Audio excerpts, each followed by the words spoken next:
Welcome to the Holding Time podcast.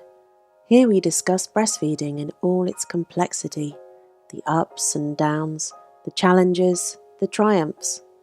Whether you're expectant, a new mother, or simply interested, I hope you'll appreciate the incredible warrior women who are featured in this series.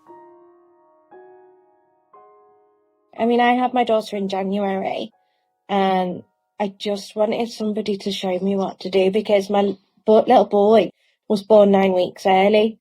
So I didn't do very well with the breastfeeding with him. I tried, but they wouldn't allow me to wear nipple shields in the hospital. It wasn't policy. And then as soon as I came out, we tried nipple shields on and he latched because he was only £2.7 when he was born.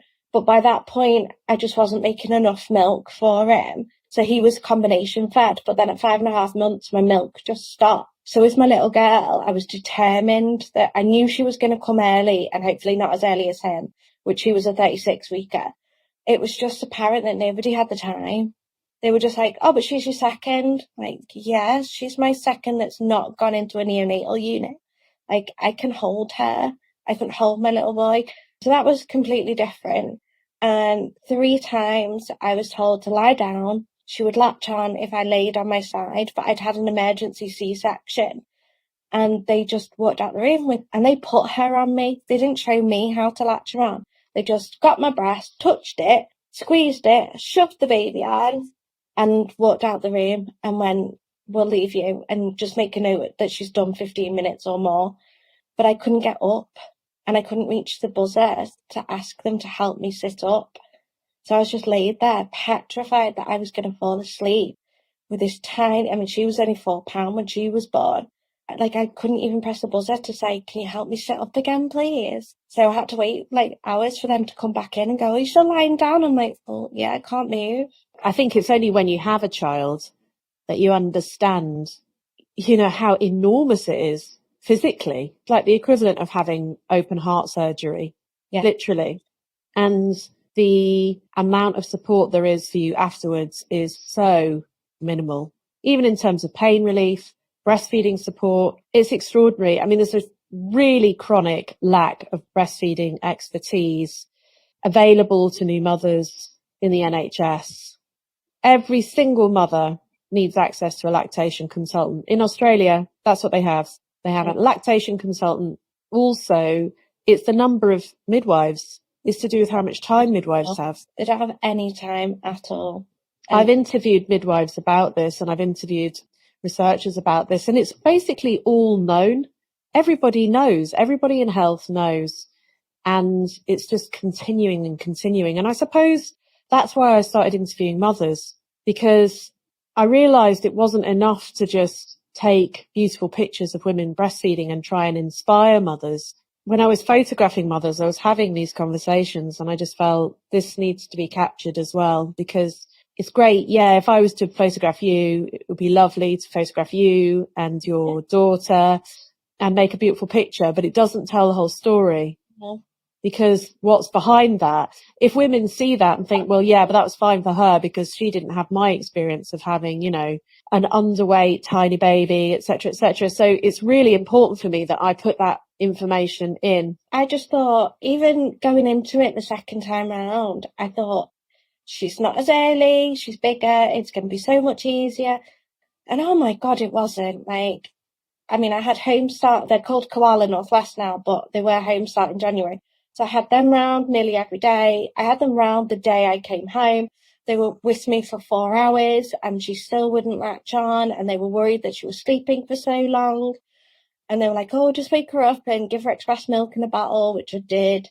And it was so painful. And everyone kept saying, oh, but your latch is good, but it really hurts. Like, it's not, you keep telling me it's not supposed to hurt, but it is. So in the end, they were like, oh, try a nipple shield, which I did not want to do because I never got my son off it. And then we had a whole month in lockdown where she put 1 ounce on in an entire month. And I've never seen so many professionals in my life. And they were just like, oh, it's the nipple shield. I was like, right, bin it. And she put on more weight in 2 weeks than she did in an entire month. But then we got Thrush and oh my God, the pain. But you don't see any of that. All you see is, as you're saying, the lovely picture. oh, it's brilliant, it worked for that. And I've got friends who've gone, I can't believe you're still, nearly 11 months later, you're still feeding it after everything you've been through. My husband's from Ireland and none of his family breastfeed their babies. Like, our daughter is the youngest of 18 grandchildren, and there are 5 great-grandchildren older than her. None of them were breastfed. And they're just like, are you still feeding her? Yeah, I am. But she's weaned now. No, she'll have a breast before her dinner, and then she'll eat a full dinner, and then she'll have 2 breasts after her dinner. Like, it's entirely up to her. Like, if I lived in Ireland, there's no way I would still be feeding now. I wonder how much in Ireland it's to do with Catholicism. But the Pope recently told women at a baptism that they could breastfeed during the service.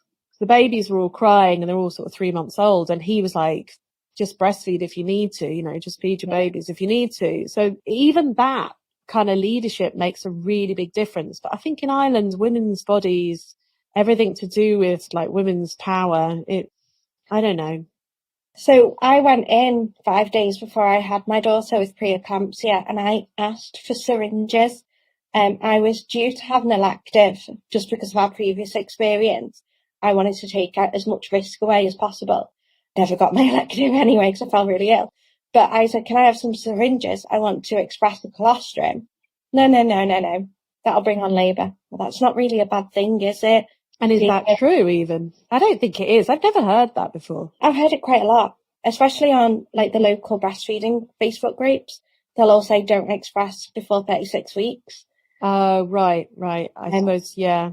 Well, I was 35 weeks, going to have a 37 weeker anyway. Yeah. Not necessarily a bad thing to bring on labour, but nobody brought me any syringes and nobody came and showed me. And one of my friends is Koala North West breastfeeding support workers. So I was like, she was sending me videos and links and things. And I just kept saying, can I have some syringes, please? Can I have some syringes? Nobody brought me syringes. I didn't have any milk to give her when she was born. But it's just language all the time. Like a couple of when you go for your 6-week check, are you still breastfeeding? Yeah. Why not? The word still. Oh, going. When I went to my smear the other week, they said, when was your last period?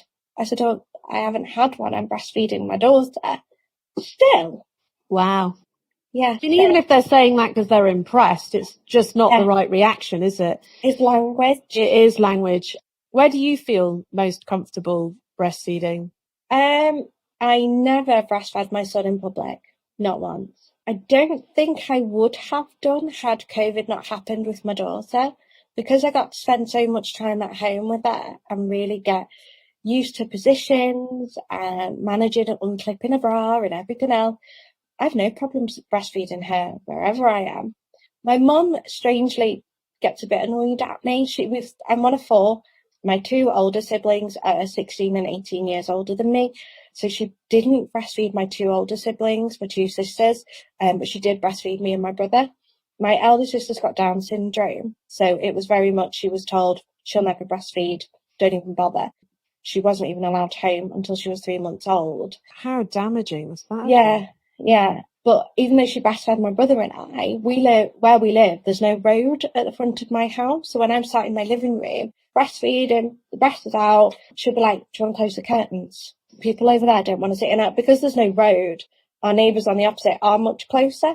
And I'm like, no, I'm not shutting my curtain. Why should I? My house.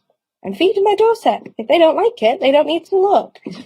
When we would go to a coffee shop or anything, she would pick somewhere in the corner. She'd be like, oh, you can feed comfortably here. And I'm like, I can feed comfortably by the window over there, Mum. She's like, no. It's just, she's 77 and she is poorly now. But she'd be like, we'll go in the corner. It'll be better for you. And I'm like, I'm not bothered, Mum.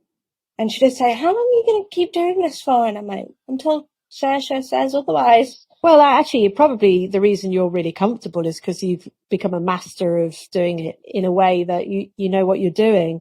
And a lot of the discomfort often is around the early stages, isn't it? If like a baby's not latching well and you're kind of fiddling about, it's hard to do that discreetly. When she was on the nipple shield, I'd just be like, oh my God. Yeah, it was just a nightmare. And I'm so annoyed at myself for not just binning it earlier. And she can do it now. And I'm really not bothered. But I think COVID in a positive way has helped with that. That's just time of just sitting topless, you know, anywhere in my house, just walking around topless, feeding her.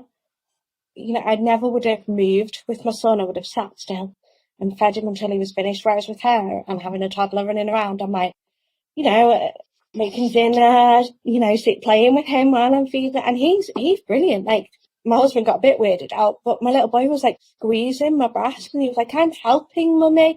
And I went, yeah, you are, you help it. And my husband's like, what the hell? And I'm like, don't make a deal out of it. I mean, he's got my breast pumps and put my breast pumps on him. And he's like, I'm making milk, mummy. And I'm like, yeah, can't make milk, love, you're a boy, but never mind.